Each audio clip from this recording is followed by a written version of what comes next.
Good morning, Vikings fans. This is Morning Joe's, and I am Joe Johnson, owner of VikingsTerritory.com and PurplePTSD.com. I wanted to say that slowly and with the .coms because I have a sneaking suspicion when I do my radio spot on The Scoop on KLGR Radio, he always introduces me as Joe Johnson, owner of Vikings Territory and PurplePTSD.com. And I have a feeling people are typing in Vikings Territory and PurplePTSD and then .com and then finding nothing. That's a jumble, isn't it? Yeah, it's but it kind of rolls off the tongue nicely. I might buy that domain. Watch one of our fans does it now. I'm here with Joe Oberle. He is the Say editor. It slow, say it loud, say it proud. Joe Oba G. He's the editor of that really long domain, and he's also a smart ass. I was gonna say quite the wet blanket from time to time, but I think I've become my own wet blanket. Really? Half of me. Well, you've seen my daily, I'll put daily in quotes, my daily show, Purple Update Live. Pretty good plug. I'm all over the place, man. This season's gonna kill me. Yeah, it's You're and down. I really am. That's the way you can be your own wet blanket. That's interesting. What a concept. Hey, that'd actually be a nice shirt. Be your own wet blanket. PurplePTSD.com. Yeah, but I mean, it's I bring that up jokingly because obviously the game on Sunday was amazing in terms of, here it comes, the outcome. But I was not altogether pleased by what I'm seeing as core issues with this team that I'm hoping they'll solve before the playoffs. Namely the secondary, and I felt like the secondary as a whole had its worst game in the first half that it may have had, in that it wasn't just Xavier Rhodes, it was Hughes, and Mackenzie Alexander had a horrible game. I don't know what he was doing, and so I'm just a little worried about that. I was trending upwards after the Lions game because they went to that rotation, and I felt like that went better, but it was hard to assess what it really meant because they were going against an undrafted rookie quarterback, and then they go against Phillip Rivers, and up until a minute left in the first half, it was a pretty tight game. I think it was 12-10. There was a turnover. They were in field goal range, and then there was that crazy fumble, and the Vikings returned that for a touchdown on defense. But it did feel a lot like some of the stuff we're used to seeing, just get tons and tons of yards, especially by the sideline. Was it having anything to do with McKenzie and Hughes, who are both 5'10", going up against 6'4" Mike Williams at all? They're really giving up 6 inches. Totally. And I understand that's why Zimmer talks a lot about length, not so much height but length, and I mean that's part of the problem. I mean, I don't know what you do unless you were to put Trey on him, because Trey's 6'2", he's just very slender. But that's why you need a guy like Xavier Rhodes, right? Yep. And that's why he's so important to this defense. And even though he left the game with an injury and he's played really poorly, I mean, they're going to rely on him at some point in the playoffs, which is looking like a 98% chance the Vikings will make the postseason now.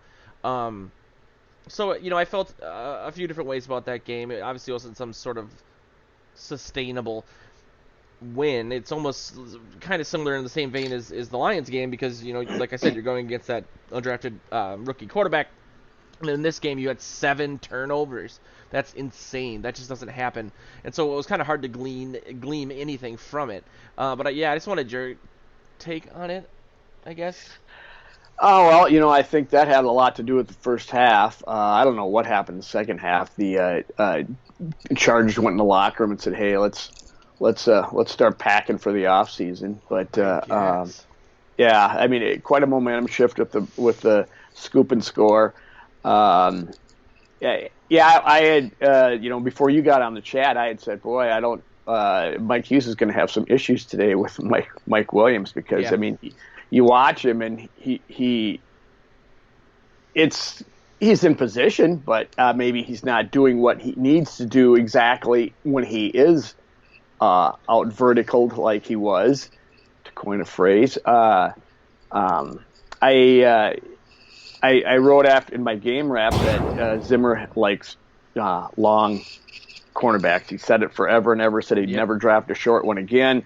Then he drafted Mike Hughes. But kind of a head scratcher.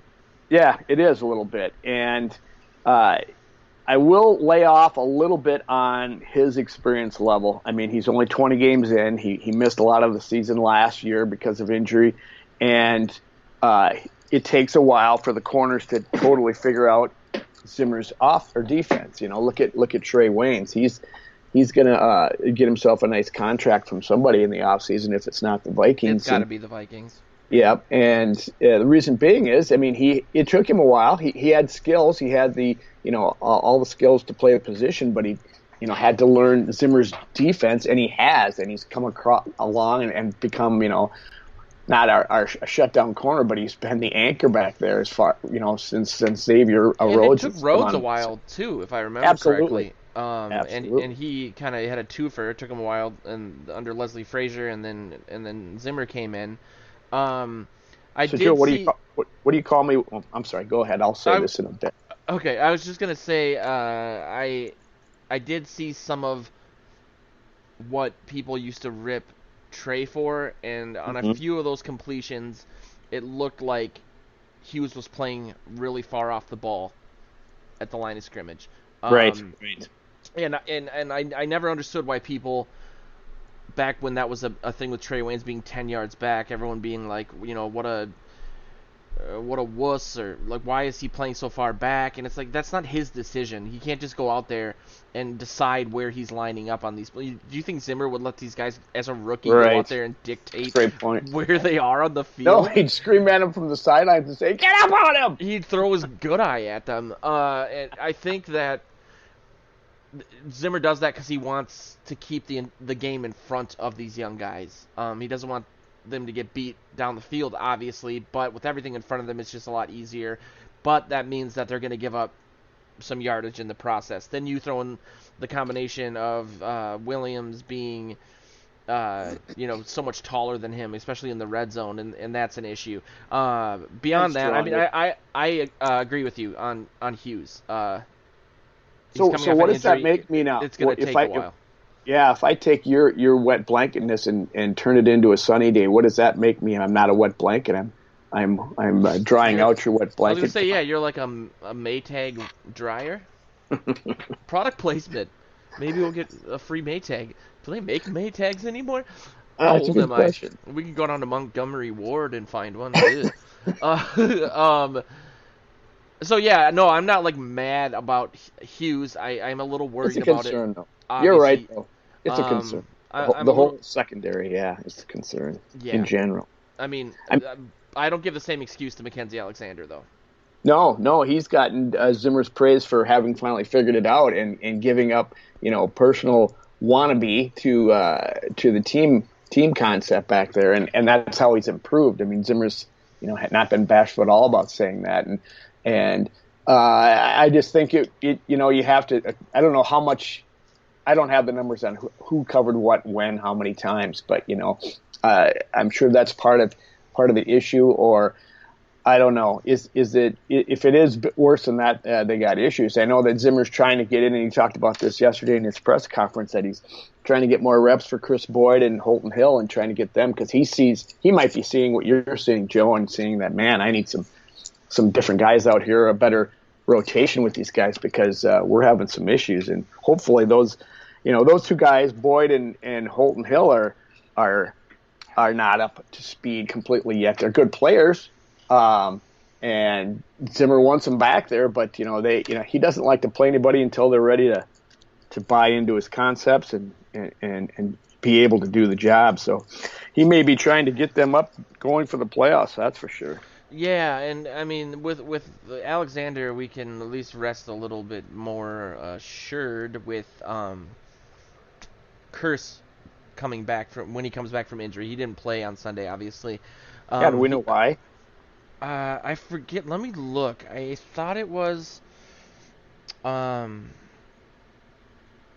I think it was an ankle. I can't remember. That's what I was gonna say, but then I'm thinking that's what was wrong with Anyway, your point. Alexander Well Madison. taken. Sorry. You heard he's coming back though? Is that what you're? Yeah. Let's see what this says. That's all right. Don't they need him back? Obviously, they need some height back there. They need some size. And when Curse was is having a good year. I mean, he's played well. He's made some big plays and some big stops. I mean, the interception in the one game on the Hail Mary and on the Denver game, he knocked the ball away at the last second in the final seconds to preserve that win. So Curse has had a good year, and it's tough to see him out of there too. So they're a little. Oh, it's a toe. You're right. So it's banged up. They're banged up a little bit there. In addition to just not playing well, it's not a good recipe for success. Yeah, I mean, we'll see what happens. I guess. I mean, it sounds like Dalvin can play, and I'm a little confused about the situation. So we kept hearing that it was his chest. I heard a little bit about a shoulder. Then it can't get any worse. It's just a pain management issue. And I heard clavicle. Yeah, and then that's what he went down with. And he looked good after he stood up on the sideline. I mean, after they put him in the tent and they brought him out, and he was sitting on the bench chatting. And then later you see him smiling and joking, and it kind of looked like it the same way it happened in previous games. And by that time the game was in hand, so he didn't need to be back in there. He probably just relaxed. The pain started to subside somewhat. I don't know what this Mr. Injury is that allows you to just writhe in pain on the field and look like you're going to be, you're playing your last play ever, and then on Monday morning, he's feeling better. He's good to go. So, I mean, what the heck is it? I know, and that's what's confusing about him. That's what's scary about it. For a second I thought maybe he broke his collarbone. Right. But if it's a pain management issue, but it's so painful that on a relatively routine tackle of him falling to the field, he can actually end up leaving the game. The question is, depending on Alexander Madison's status, should they rest him? Do you think for the playoffs? Because he's left 2 games with it now. Not to sound selfish, but he also coughed the ball up on one of those plays where he left the game in the Seahawks game because maybe involuntarily, when you touch a stove and your body reacts before your brain does, maybe it's just like so painful that he kind of, loses the grip on the ball.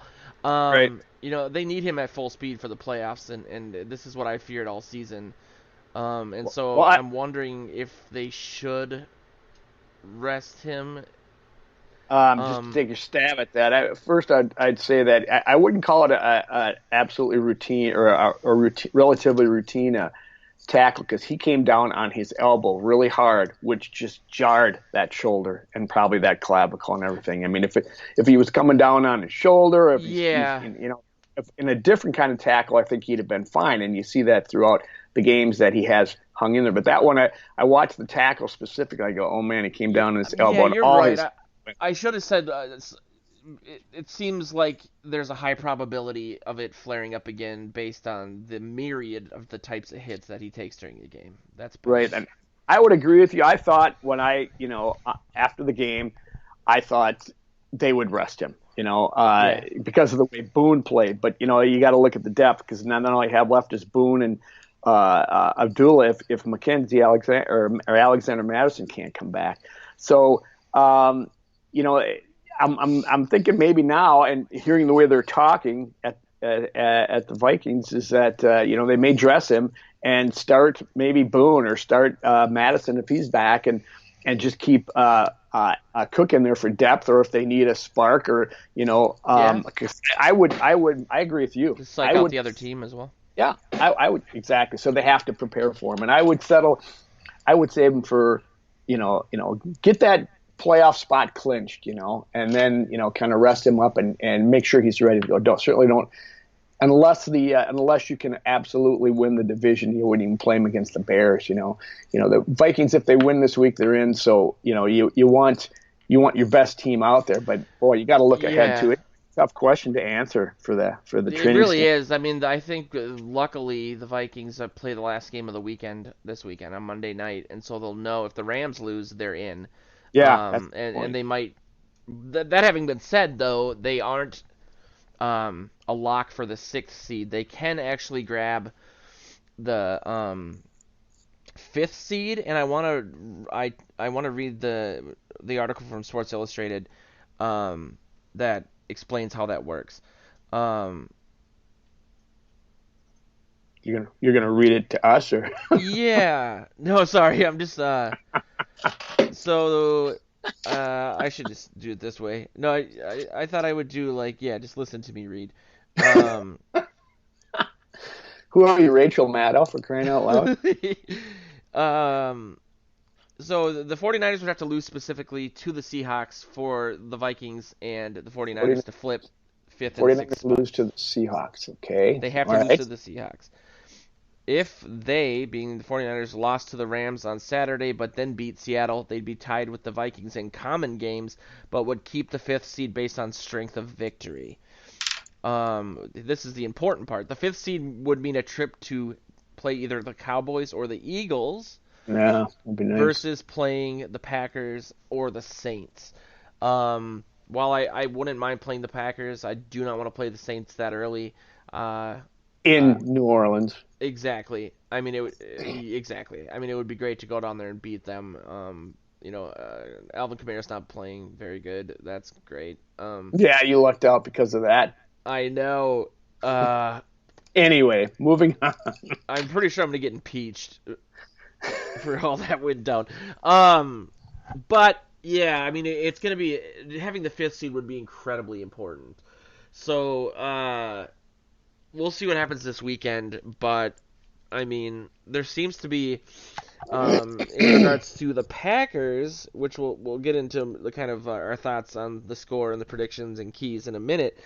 But I saw a very interesting article from, I think the site is called. I got it right here. It's a fan-sided site. It's something like Lambeau Avenue or something. I don't know. It's the title. So it's a pro Packers website. It's like Daily Norseman essentially for them.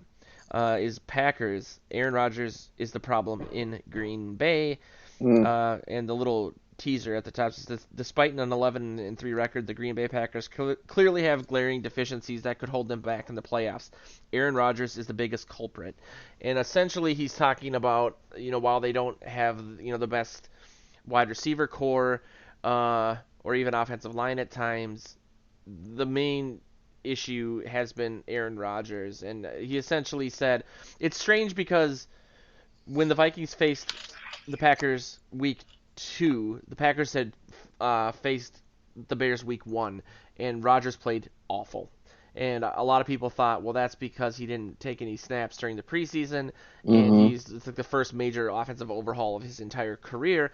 But this author is essentially saying that Rodgers played twice as bad in the Bears game this past weekend than he did week 1, which also, ironically, is the prelude to the Vikings game. And so, I mean, the long and short of it is that he holds onto the ball way too long, and he's way too conservative. And no one seems to understand why, but I wrote an article before the Week 2 game saying don't believe the hype. Aaron Rodgers isn't Aaron Rodgers anymore, and it had these statistics about what he used to do and what he's doing now. And what do you know? The Packers fans agree with me. At least one of them does. What do you think? It's the maybe it's a trust factor. The new offense, and he doesn't trust the offense, and he doesn't trust his receivers, so he's out there looking around trying to find the perfect play throw every time. Yeah, when actually in the past he knew where everybody was going to be. Had it all mapped out in his head. And all he did, the only time he held on to the ball was to buy a little time to get somebody open, and then he would throw a pass. He is Yeah. still Aaron Rodgers. He's not the same guy. I would suggest. I've heard that more than once that he's not. He's hanging on to the ball too long. I heard it from another Packer fan yesterday, actually, and they don't have. They have a better defense, but it's not, rock solid. I mean, they've got some deficiencies in the secondary as well. And even though they've beefed it up, I think they're still coming into, I think as a team, they're heading in the right direction. I'm hoping that the window's closing on Rodgers so that this team can't get another championship in my lifetime. And I'm kind of in agreement with you. It's not the same team. I've said all along. I mean, I argued on the chat a while back that I said, the Vikings might be behind, but they're a better team than the Packers, and I still feel that way. Nothing I've seen to change my mind. I mean, you go down and now, granted, the circumstances are different. The Chargers are out of it, but the Vikings cold-cocked a team that cold-cocked the Packers, down there. So, if you go head-to-head like that, there's a difference there. So, it's good that it's a game's in the Vikings home court this week. They're while, like you said earlier, they may know going into the game whether they are in or not, and that could make them play even looser. But I think the place will be nuts just because it's Vikings Packers and there's a lot on the line. And don't get me wrong, I still think that Rodgers at any given Sunday can light you up, right? Yes. It just seems to me, in reading this article and other articles about it, that something's going on with him mentally. And I don't mean like there's a deterioration, but maybe, because it's not just holding onto the ball too long. There's a lot of inexplicable decisions, taking sacks instead of throwing the ball away when it gets them on a field goal range, getting a blatant intentional grounding at a pivotal moment in the Bears game. There's just something. I agree with that. I would agree with that. I don't want to speculate, but why not? Maybe. And you remember when LaFleur first got there, and there was rumors going around in the writers' sphere that there was already all this animosity between Rodgers and LaFleur. Maybe he doesn't agree with the game plan. And he doesn't have the freedom that he did under McCarthy, or at least that certainly heard that, haven't we? We've heard that coming out of there. Yeah, that's true. So who knows? Maybe he's just not happy. I know that they made some weird decisions too, like the firing the quarterback coach without asking him. I think he lobbied heavily for them to trade for a wide receiver at the trade deadline. They did not do that. And so I think he may be unhappy, and oh man, I would be so happy if he said, "I'm leaving, get me out of here." You see a lot of make my day.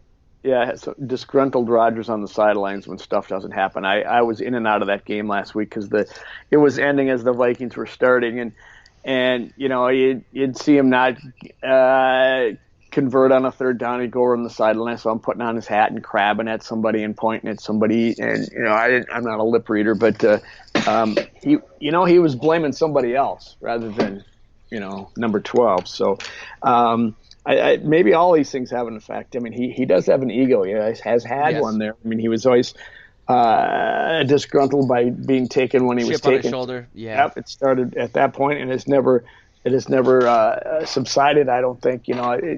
He loves it when everybody praises him for all the goodness, and he likes being. I'm sure he likes being the reason that they've been in the playoffs all these years, and I'm sure that that feeds his ego. Now he's got to maybe temper his I'm the guy here kind of feeling. Yep. And go out there and play a team game on offense, and that doesn't suit his style. At least maybe he needs to transition. So yeah, there could be something to your speculation. Yeah, I mean, it's just odd that there's this disconnect between LaFleur being at least talked about when he was hired as one of the young, like neo version of whatever offense they're running. Sean McVay type guy. Yes. LaFleur is a disciple of Kubiak's system, which has worked for Kubiak seemingly everywhere that he's gone.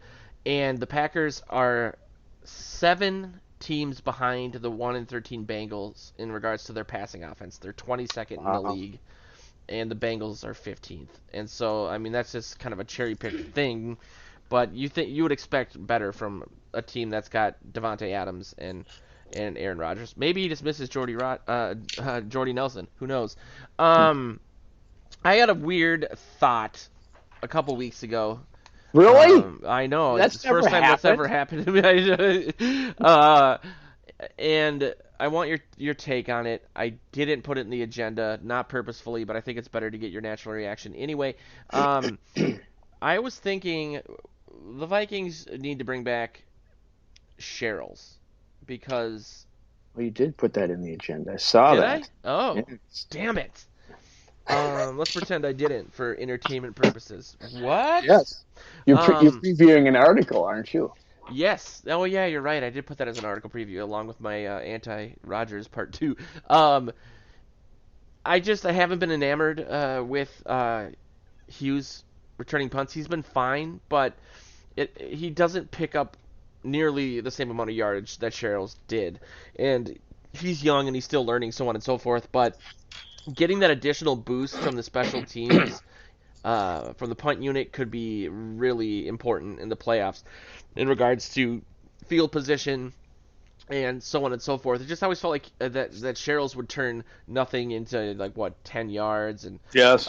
he had the potential to house it every single time. And if you would needed him, he could play corner. Although I was he just going to has say, think of the depth he could add to this. yeah.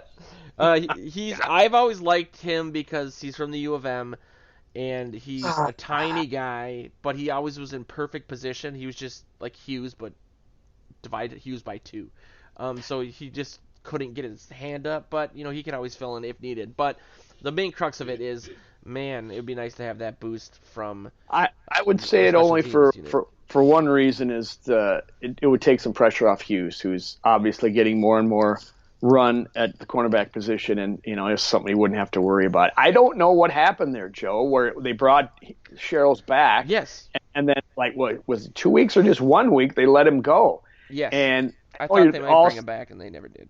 yeah, I all season long, a team's got to, uh, whatever the word I'm looking for, tinker with their roster to fill positions where they need it. They'll pick up a running back when they've got a bunch of running backs hurt, or they pick up, a corner, blah, blah, blah. You understand? And I figured that's why they let him go. Okay, they had to do something here and there, and just I'm like, maybe he had lost something after getting injured down in New Orleans. Maybe yeah, that's a good point. Because they did not. There was not even a sniff of him coming back after they let him go again. Well, he got signed by the Dolphins. Oh, he did. He Okay. just got waived this weekend, which is I thought of this article a couple weeks ago when I saw Patterson return a kick return for a touchdown, and I was like, man, even though Patterson frustrated me to no end as a wide receiver, he was an amazing kick returner. Oh yeah. It got me to thinking how much we've missed that in the last couple of years. And who? And he's a gunner too. I mean, he's yeah, he was on both sides of the ball in special teams. And then I saw that Cheryl's was released yesterday, and I thought, you know what? Why not? That could be the spark, an additional spark that they need.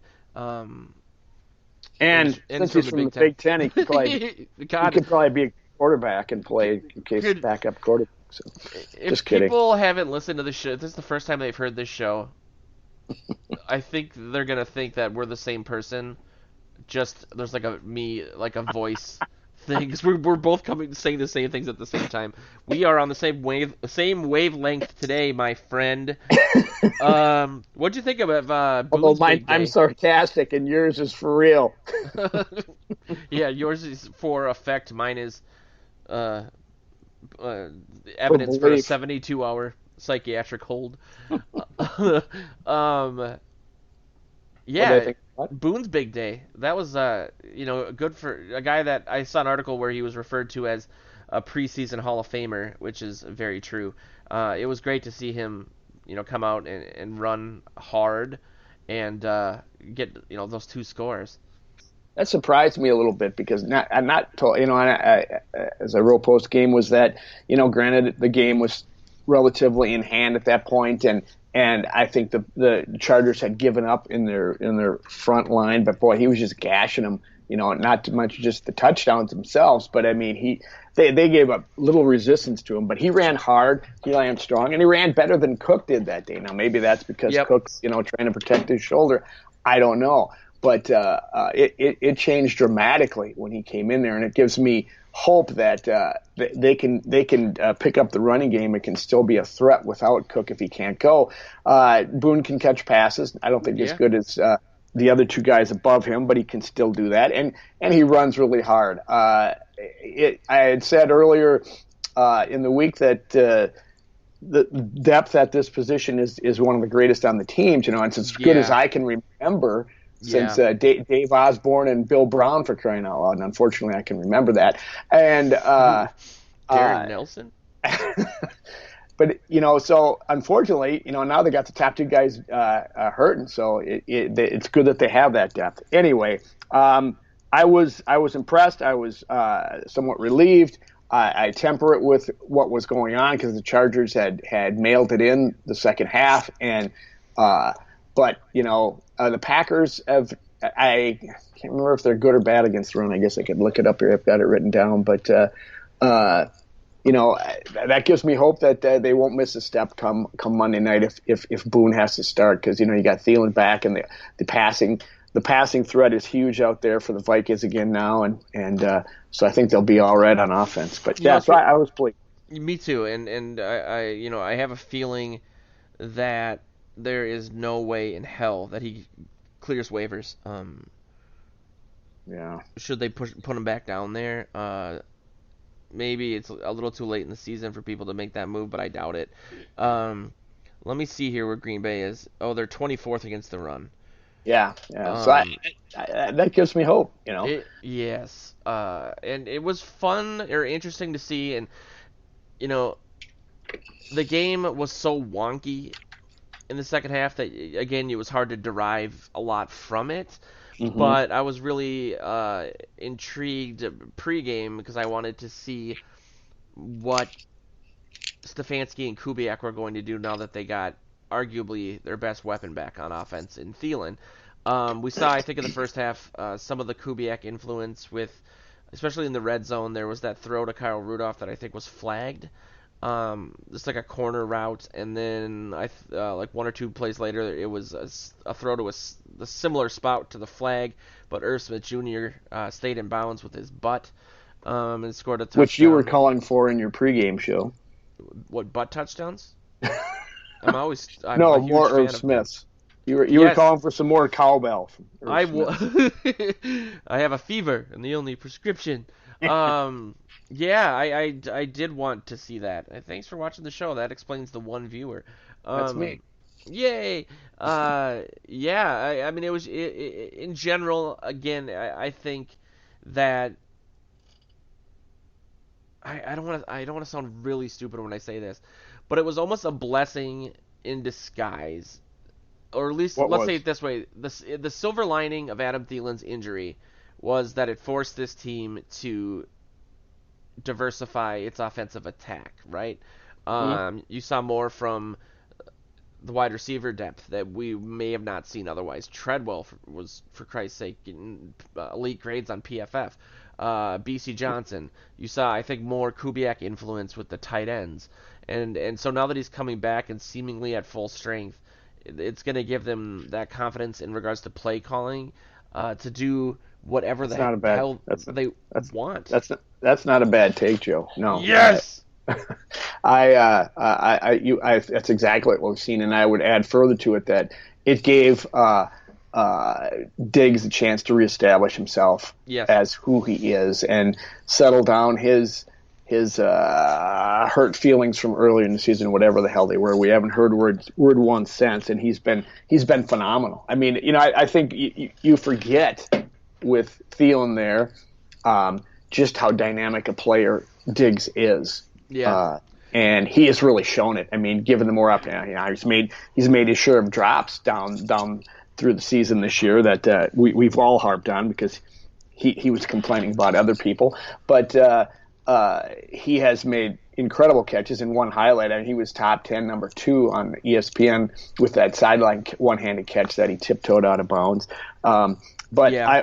I would absolutely agree with you there that it has given them a chance to do that. I mean, because I'm sure there's, these guys that are putting the game plan together are always getting, pressure from everybody that's got a pair of hands. Throw me the damn ball, Yeah. or let me do it. And here they were forced to diversify, as you said, and to just look at what else they can do. And my goodness, the tight ends have come to the fore, and they've got some talent there. Cousins is calling Carl Rudolph's hands the best he's ever thrown to. And I don't know the list of people he has, but he's had great tight ends in Washington, Jordan Reed and such, and he's had some, Deshaun Jackson and other players that he's thrown to. So did he mean at the tight end position, or did he mean in general? He just said in general. That's the way they Okay. reported it, and I was going, really? Wow. So I during the game started writing an article about the most underrated player on the team, and it was Kyle Rudolph. And there's a stat that I saw like mid-season, maybe a little earlier, that has stuck with me since, and it was that Rudolph on his career has caught over 80% of the passes thrown his way. Wow. A lot of people don't like him because they think he's Can't not break a tackle. exactly. He's Always not injured. Gronking it up, which we've said on the show before. That's why Gronk is 29 and retired. Yes. But when you throw him the ball, more often than not, especially if it's within 15 yards and not some of the deeper stuff they've done, he's going to catch it. And There were huge first downs he had this weekend. Yeah. There's catches and 3 big first downs. It was, I think they were all third down. Well, one of them was a first down, but all of them, the other 2 were third downs that were big plays. So a lot of people were basically writing his will and saying this is his last year. Look at how the contract is set up. What do you think on that? Do you think, we've heard a lot about that since it's not guaranteed. What do you think they'll bring him back now? Let me double check what Sport Track says, because I read somewhere that his dead cap next season was $6.5 million, and I was like, that can't be right. Really? Wow. That's substantial. Then that means to me that they will bring him back. Yeah, that's huge. So And he has improved his blocking. That's all everybody talked about. And he spent the first 2/3 of the season as a blocking tight end. A, because David Morgan is on IR, and B, because and Irv Smith is a great pass catcher. So it was seemed to be a natural thing, and he just embraced it and he did it. And it's like the kind of team player you want. I mean, I'm a Kyle Rudolph supporter. I get frustrated with some of the things that everybody does as well, but not to the point that I wanted to see him. I wanted them to sign him so bad this past offseason because I think he's so important to a team, not only on, but a leader in the locker room. Totally. And great in the community here, too. Yeah. He kind of reminds me of like Greenway in his demeanor and what he does with youth programs and how he just is a great guy across the board. I think that taking the money out of it, I would want to keep him because I think he and Irv Smith Jr. are completely different kinds of tight ends. Mm-hmm. In terms of their body, I think Irv Smith is one of those like new age wide receiver tight end combos, and Kyle Rudolph is just going to be a large guy that catches everything and doesn't run very fast relative to other people. But he's physical enough to get contested catches. He just doesn't break tackles. And I like he's made some dramatic catches this year, Joe. He really has. I mean, how many one-handed catches has this guy had? 3, 4? Most of which are touchdowns. 2 of those. I mean, I called one of his catches in a story. I was talking about all the catches they had in that one-handed catch game. He may have said it was better than the catch to Dwight Clark. But yeah. I'm surprised nobody came back at me, so it must be true. But apparently his dead cap next year, his cap hit in general is $8.8 million. His dead cap is $5.8 million. Wow.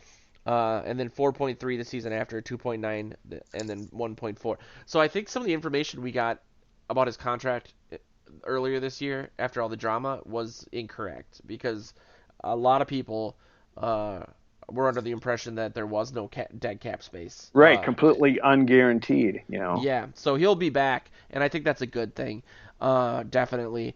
Does it say Um, how old he is? How I old is think that dude? He's I got to think be he's like what 30. 30, 31. I think he's Yeah, let's see, he recovered off 30 years old. yeah.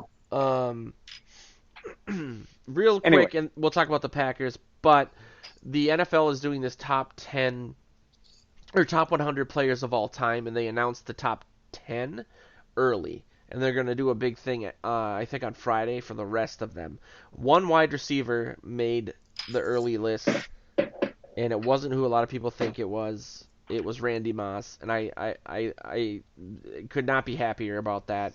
I have long argued, even back in the AOL chat room days, that Randy Moss, talent-wise, is the best wide receiver to ever play football. Um, over Jerry Rice. I think Jerry Rice obviously is amazing. I just also, but I look at what Moss accomplished and who he accomplished it with versus Jerry Rice coming into the league, having Joe Montana, having and Steve Steve Young Young. after Yeah. that. Randy Moss had guys like Todd Bouman, Spurgeon Wynn, Gus Farrat. I mean, Gus Farrat threw like 7 touchdowns in 2 games.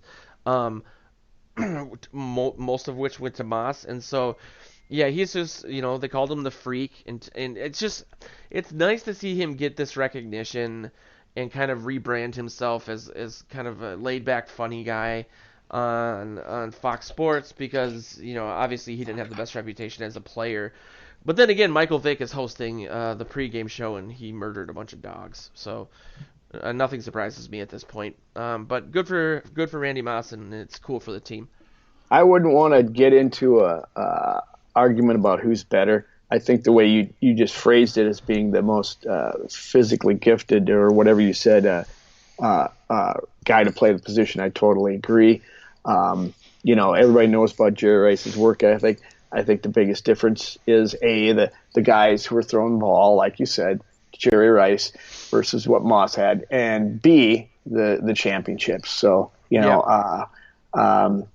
And Moss was just otherworldly. There's no two ways about it. And he every time he stepped on the field and they went back to pass, he had a chance to score a touchdown with that guy. And if nothing else, the excitement when the ball's going his way, something Yeah. crazy was going to happen. It was like just an awe, it was. a collective awe from the audience in the Metrodome, which was a terrible stadium, but I have said this before. I kind of miss it. I think it was louder than US Bank Stadium, Mm-hmm. and I'll take the horribly uncomfortable seats and the dome dogs that tasted like cleaning products over if we get the noise.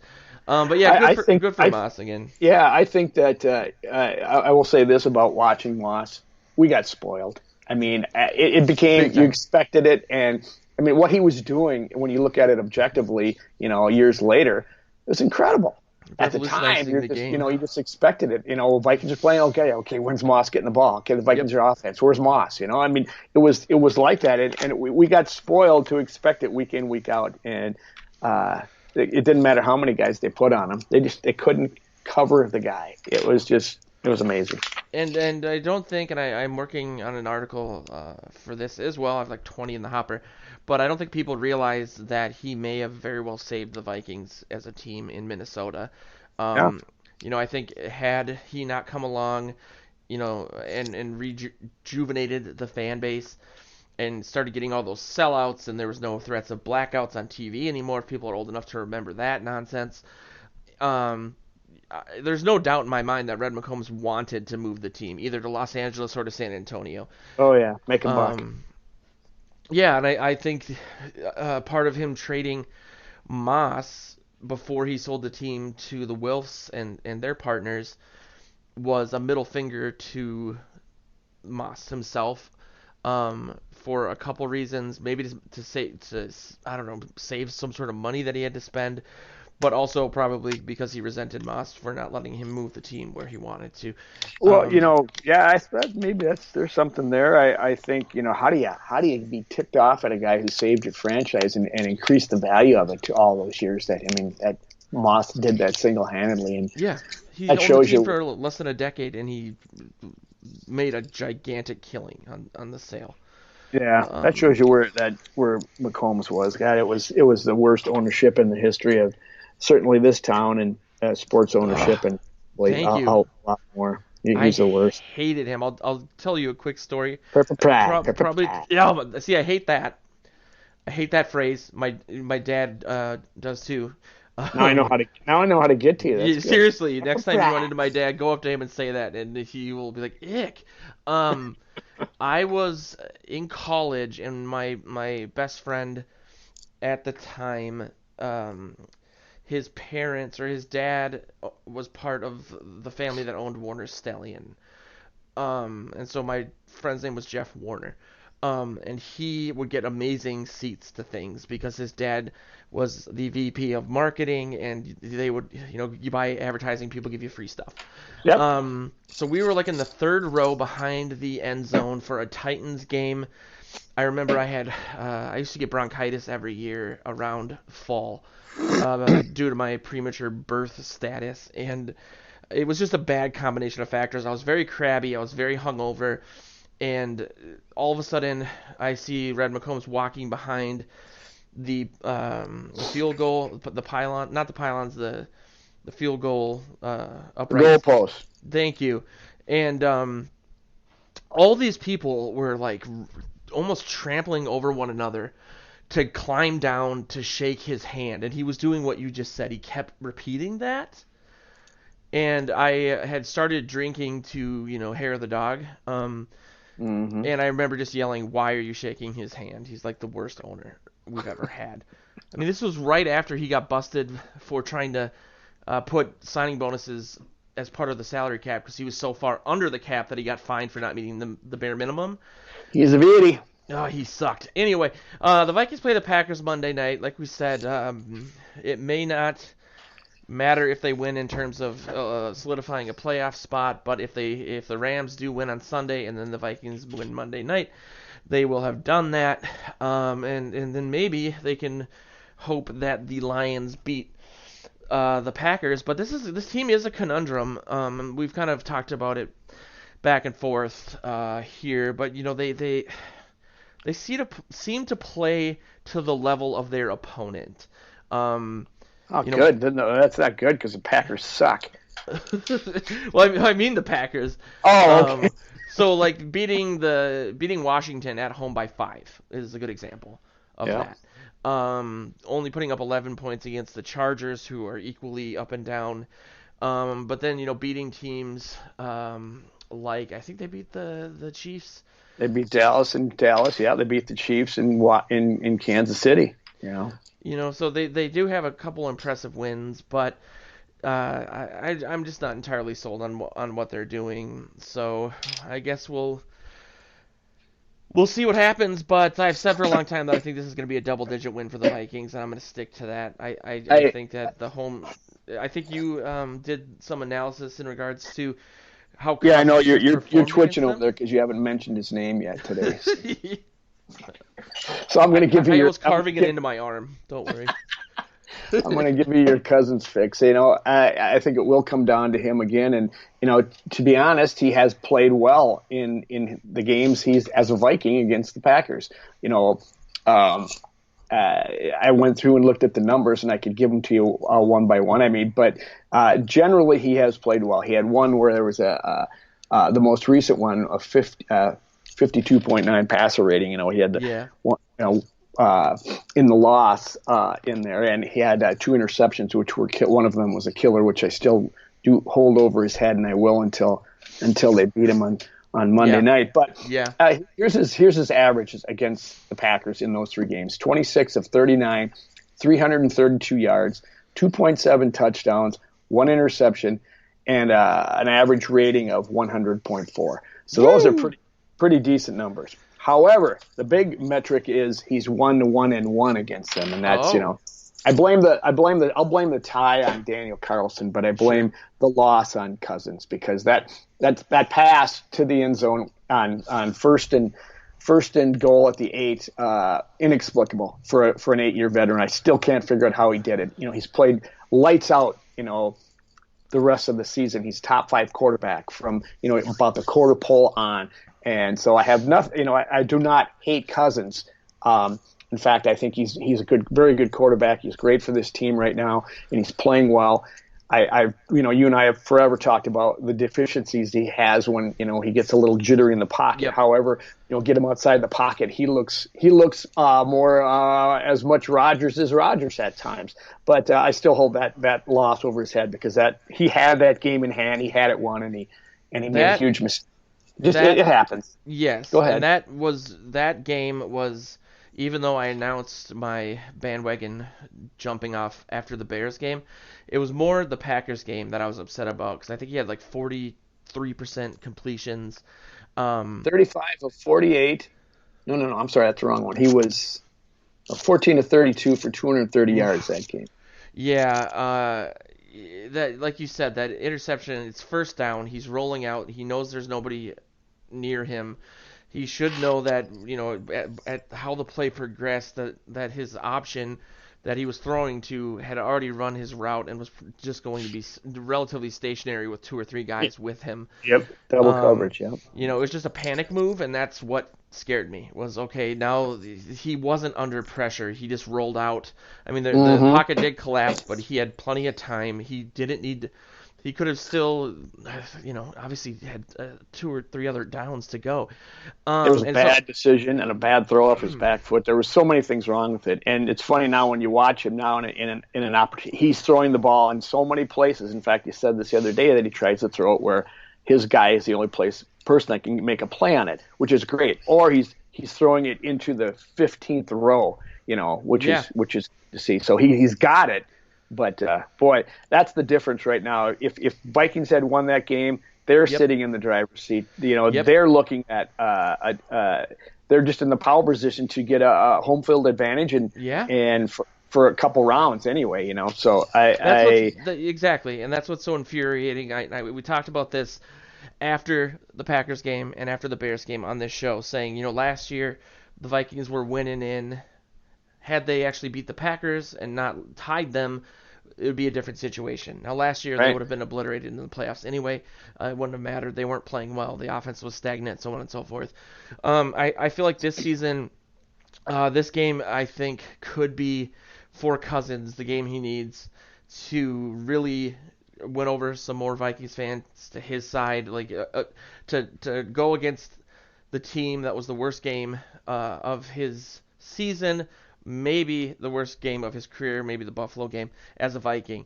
If he comes out and emphatically lights them up, which he did last season, different defense, although they kept their defensive coordinator, it could be really, really just big for the team in terms of confidence, in terms of Cousins building his confidence and saying, I got to get this one because I feel like I let the team down last time, so on and so forth. But I'm encouraged by. I really thought that, obviously the game started out terribly. Week 2, the Packers put up 21 points in a quarter and some change, and then the defense shut them down the rest of the way. They didn't score a single point for almost 3 quarters.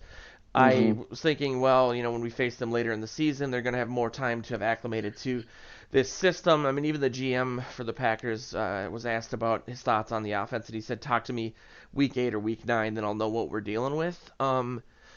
It doesn't seem like things have really progressed for them since. I'm not going to go down the they get a lot of calls that go their way angle, even though they do. But I don't have a lot of fear I'll be completely honest, I feared the Chargers more than I fear the Packers this weekend. Top 4 defense, the ability, the 1-2 punch at running back, Keenan Allen, what's his face, Phillip Rivers being able to turn it on every once in a while. I more feared them than I do the Packers. Well, you made a good point about Cousins saying that he maybe feels like he owes him one. I feel he's in a much better position mentally to realize that and not crumble under the pressure of it, rather than take that and say, become edgy Kirk and go out there and say, yeah, I'm good enough now. I've got enough confidence that I can go out and give this one back to the fans and to my teammates that I might have kicked away. You know what I'm saying? Yes. I feel more confident about him, feeling confident about himself and his abilities and the way he's playing. So I like that thought. I felt all along, like I said, that if the Vikings are a better team, they're even though their defense has not been the elite unit they've been in years past, they still have moments where they all play very, very well, and they do get up for these games against the Packers, except for one quarter that you just mentioned earlier this year.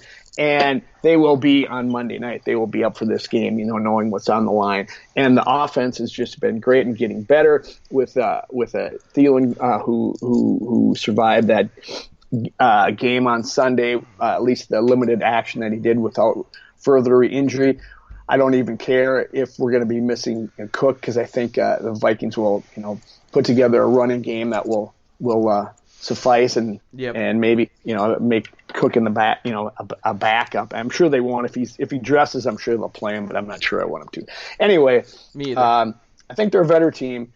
I think the Packers are an enigma on offense, and that's always been their anchor. That's what's gotten them year after year after year in double-digit wins, So the fact that, all the Vikings have to do is start chasing down Rodgers a bit and maybe send Anthony Barr his way and see if Rodgers crumbles a little bit. Oof. But, they do have a good running game with Aaron Jones. And he got me to the championship. That's right. And so it's you can't take them lightly for any stretch of imagination. But yes, I might even agree. I wouldn't say I fear the Chargers, but I was concerned about that game, and I'm not as concerned about this one. Of course, that scares me because maybe I'm taking them too lightly. That's exactly the thought that was in my head, and something I was going to say. But I have nothing to do with the outcome, so it doesn't matter. I just think the Vikings will be ready to play, and it is going to be a battle. You go first on prediction wise because you won last week. Again, you picked up 7 points, and you grabbed the lead back on me by 1 point. Wow, so it's going to come down to the wire, man. You're neck and neck with 2 weeks to go. I suppose we'll do playoffs too. So, but that is some information that may alter. Wow, busting confidence. Okay, let's hear it. What do you got, brother? I don't want to blow this. I do think it's really great, and we were never big proponents of this anyway, so it doesn't mean as much as I'm going to allude to. But we didn't talk about this is a team with a winning record. This is a team in primetime, Monday Night Football. In regards to either Cousins or the defense, you know what I mean? Like a lot of the time, that's been slayed. That monster's been slayed. You know what I mean? So it's nice that we don't have to do that, even though I just did.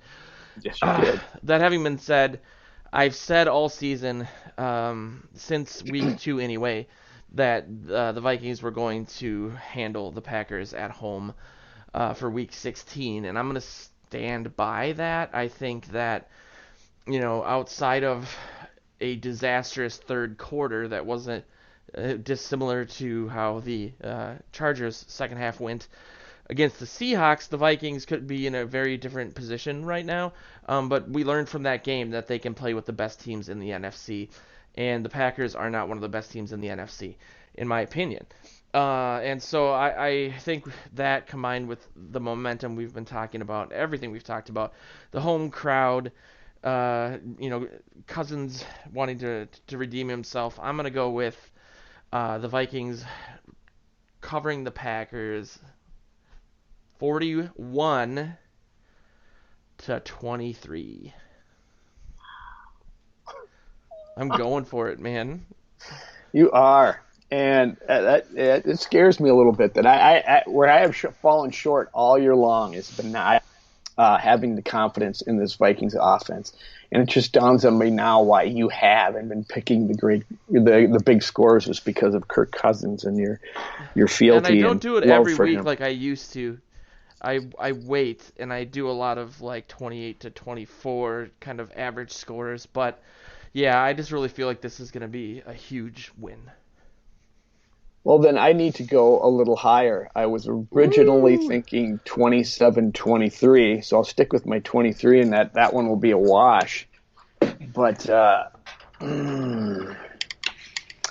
oh boy, oh boy.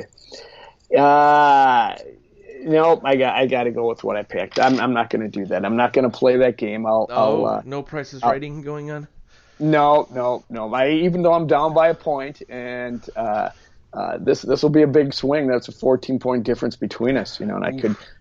I could make it smaller, but I've got them 27-23, a Vikings win, and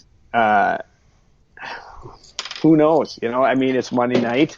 There'll be jitters all around. I think the Vikings, by the time the game is over, they'll start scoring points, but there'll probably be some nerves at the beginning, and Rodgers is he gets fired up for the games against the Vikings, although he's not had a great record against them. No. What did I just hear? He's 0 for 3 in US Bank Stadium, so that's a good sign.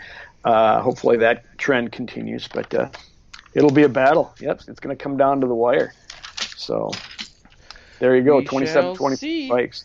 If anybody is looking for some last minute gift ideas, there's a few places you should check out. I'll give you my list. If they're looking for some ideas, I'll give you my list. Go ahead. Yeah, go to our Patreon.